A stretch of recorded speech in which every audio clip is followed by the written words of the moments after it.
Right, hello everyone.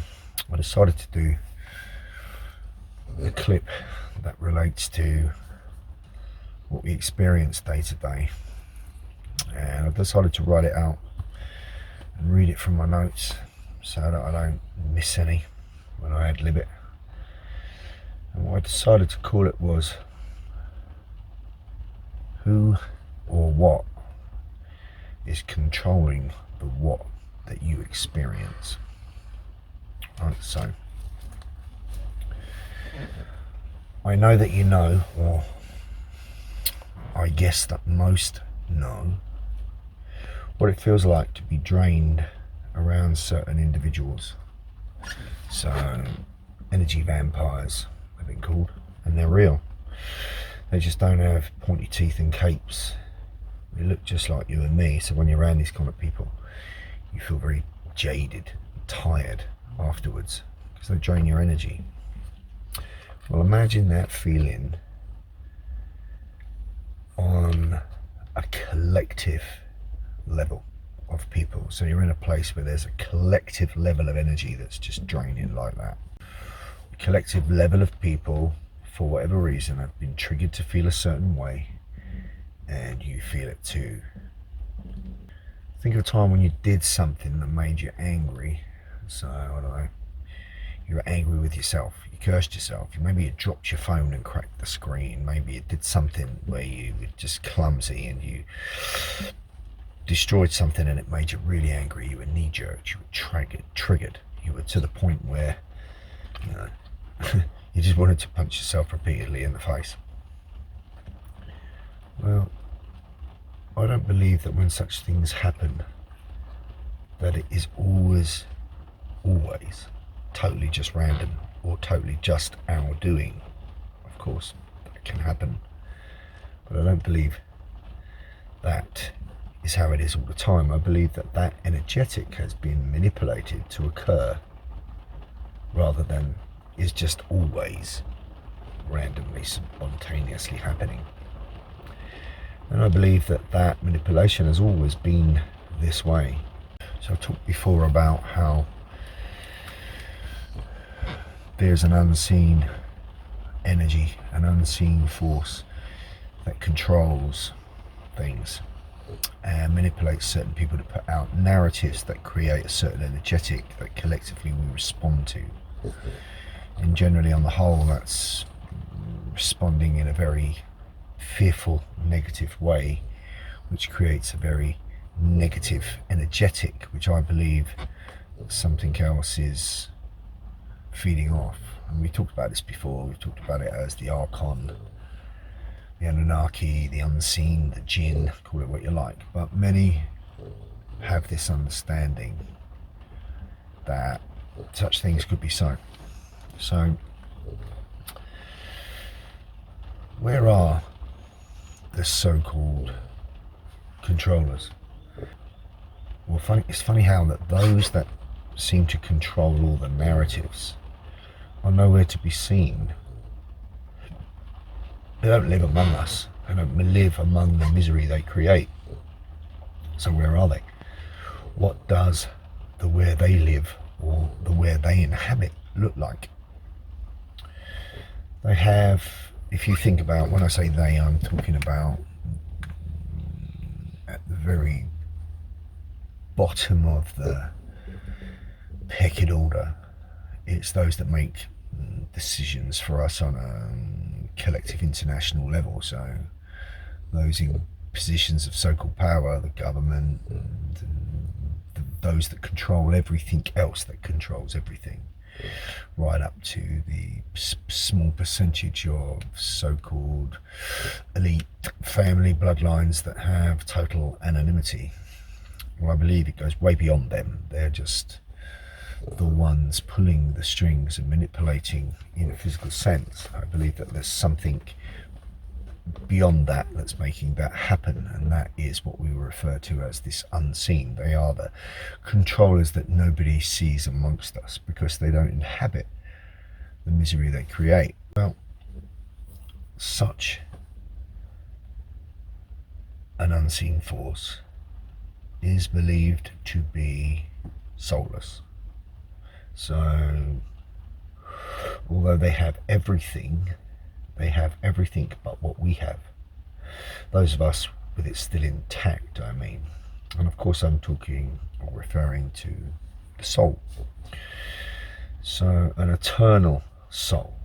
They don't have that. Because the soul, I believe, is eternal, and many believe it's eternal. And they don't have that, and that is why they hate us. The soulless ones that are amongst us now, that have seemed to have lost their way, lost their soul, to be soulless, to have no ability to humanly interact anymore due to a variety of things: indoctrination, manipulation, mind control, and a certain introduced medical procedure that was imposed upon us all, or the majority of all. Could be a reason for that, just throwing that out there. But there are, as I've said before, the walking dead among us. There are those among us that appear to be soulless, but there are also those of us with the soul still intact. Now,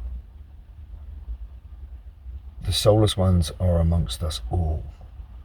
I refer to them as the walking dead, because they're amongst us. There's non-player characters amongst this huge collective, and those that are soulful people that still have empathy, compassion, love, care, are, although in the minority, still those with, which I would say, a soul intact. The soulless ones now, thinking that they are still blissful in their ignorance, are already gone. They just don't realise it yet. So they're still living their best life to a degree.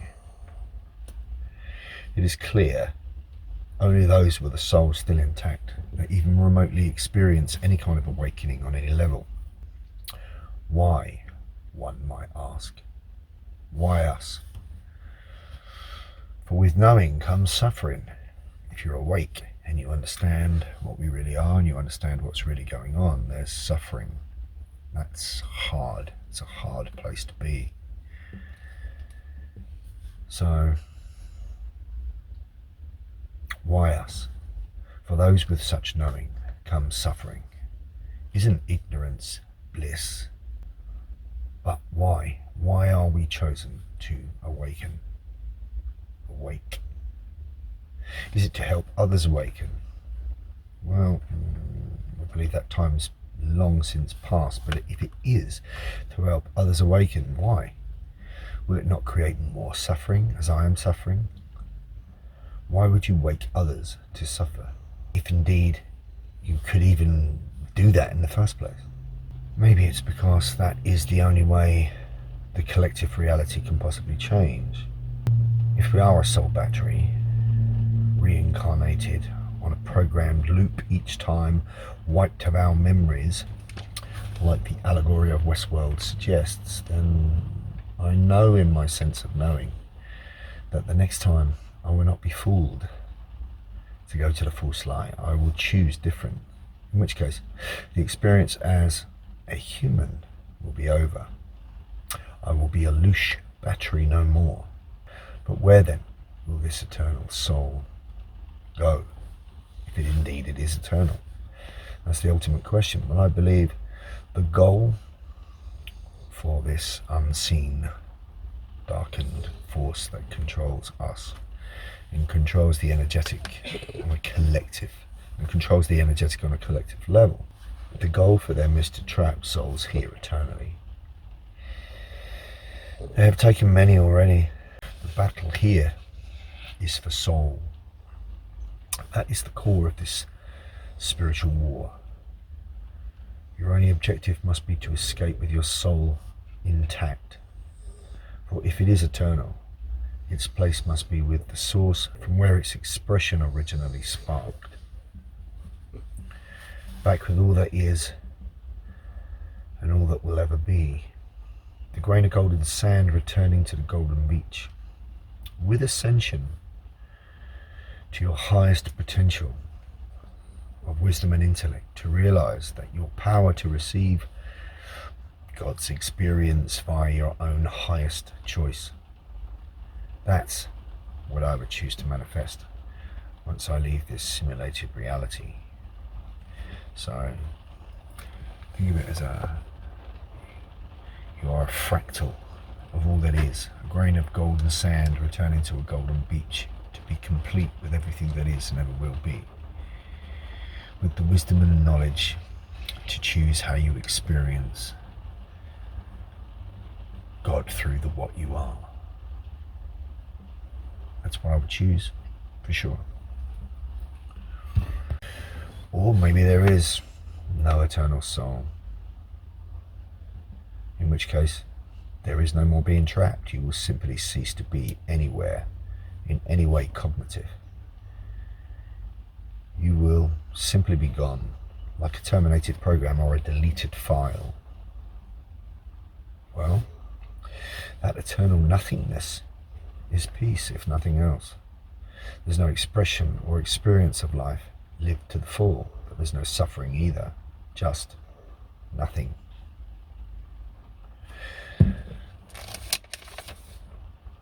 I personally don't believe that the awakened ones will be captured souls within this dystopia, for try as they might. With relentless endurance, they will not extinguish the light of the soul, for it is a fragment of the spirit that cannot be extinguished. Regardless of which of those outcomes that enter your consciousness, our time in this human vehicle is limited and will one day be over.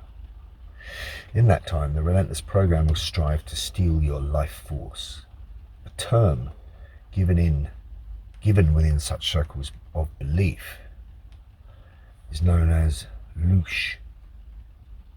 As you continue to live out the human experience within this realm, your Louch will be both limited and taken. Everything that is presented to you will, in one way or another, be designed to make you respond in a way in which you flare energetically. Every time you knee-jerk with anger, pain, sadness and despair, every time you lose control of how you respond to the what you are presented with, you voluntarily give away your already limited life force. You allow your Louch to be drained. But you have a choice. You can know this and choose how to respond to what you cannot change.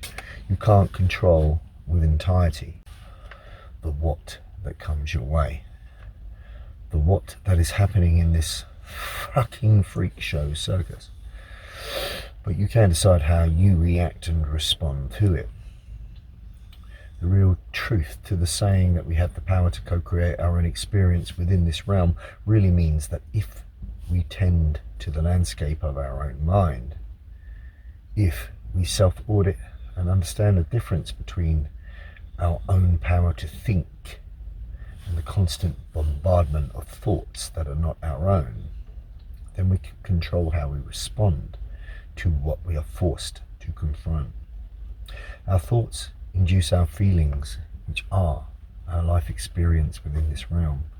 If that is controlled by some outside unseen force, then it will determine feelings of misery and foreboding as the energetic flares that we put out into the collective.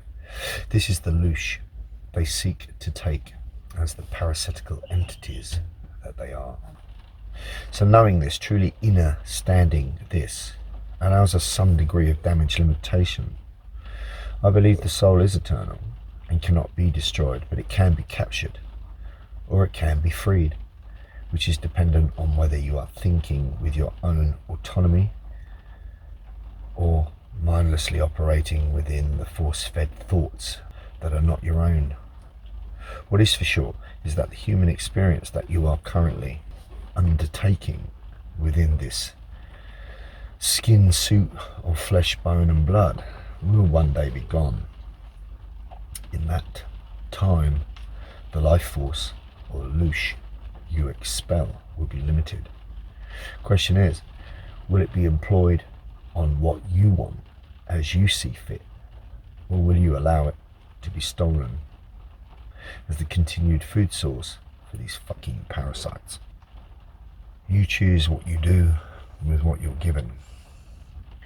Every time you look at media, Medea, the goddess of deception, is what that means. But every time you look at mainstream media campaigns designed as fear porn to trigger your fight-flight response with a knee-jerk reaction, every time you see Muppets working in your city to create road workings that will contribute to your and their own limitations to freedom with disdain, every time you see sheeple playing into the plan that will result in their own unknown demise due to their complete inability to think with logic.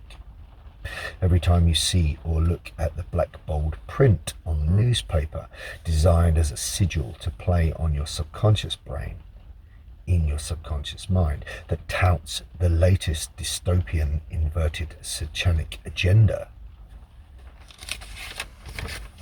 you flare energetically, giving away your Louch. Now, don't bury your head like an ostrich in the sand. Know what's going on around you in this circus, but don't allow it to own your response.